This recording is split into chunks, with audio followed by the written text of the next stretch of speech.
അഹമ്മദാബാദ് വിമാന ദുരന്തം ഒരു മലയാളി ഉൾപ്പെടെ കൊല്ലപ്പെട്ടിരുന്നു. വിമാനം ഉയർന്നപ്പോൾ തന്നെ അത് താഴേക്ക് വീഴുന്ന ഒരു സാഹചര്യമുണ്ടായി. ബ്ലാക്ക് ബോക്സ് പരിശോധനയൊക്കെ നടക്കുന്നുണ്ടായിരുന്നു. അപ്പോൾ ഞെട്ടിക്കുന്ന വിവരങ്ങളാണ് പുറത്തു വന്നിരിക്കുന്നത്. എഞ്ചിനിലേക്ക് ഇന്ധനം നൽകുന്ന സ്വിച്ചുകൾ ഓഫ് ചെയ്തതാണ്. സ്വിച്ചുകൾ ആര് ഓഫ് ചെയ്തു എന്നൊക്കെയുള്ള ദുരൂഹതകൾ നിലനിൽക്കുകയാണ്. 260 പേരുടെ മരണത്തിനിടയാക്കിയ ദുരന്തത്തിൽ വിശദമായ അന്വേഷണം ആവശ്യമെന്നാണ് ഇപ്പോൾ റിപ്പോർട്ട് പറയുന്നത്. അപകട സമയത്ത് വിമാനത്തിൽ 230 യാത്രക്കാർ ഉണ്ടായിരുന്നു. ഒരു എഞ്ചിൻ ഭാഗികമായി പ്രവർത്തനക്ഷമമായെങ്കിലും രണ്ടാമത്തെ എഞ്ചിൻ പ്രവർത്തിച്ചില്ല.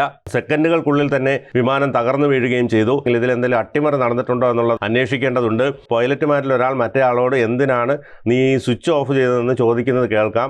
താനല്ല ചെയ്തതെന്നാണ് ഈ രണ്ടാമൻ മറുപടി പറയുന്നത്. അപ്പോൾ പിന്നെ ഇത് ആര് ചെയ്തു? മറ്റാരെങ്കിലും ഇതിനകത്തേക്ക് കയറിയിട്ടുണ്ടോ? അല്ലെങ്കിൽ മുമ്പ് എന്തെങ്കിലും അട്ടിമറി സംശയങ്ങൾ ഇതിനകത്ത് ഉണ്ടോ? 260 പേരുടെ മരണത്തിനിടയാക്കിയ ദുരന്തത്തിൽ വിശദമായ അന്വേഷണം വേണമെന്ന് റിപ്പോർട്ട് പറയുന്നു. അപകട സമയത്ത് വിമാനത്തിൽ 230 യാത്രക്കാരുണ്ടായിരുന്നു. പൈലറ്റുമാരിൽ ഒരാൾ സ്വിച്ച് ഓഫ് ചെയ്തോ എന്നാണ് ഉയരുന്ന സംശയം. അതേസമയം വിമാനത്തിൽ പക്ഷികൾ ഇടിച്ചിരുന്നില്ല എന്ന അന്വേഷണത്തിൽ വ്യക്തമായിട്ടുണ്ട്.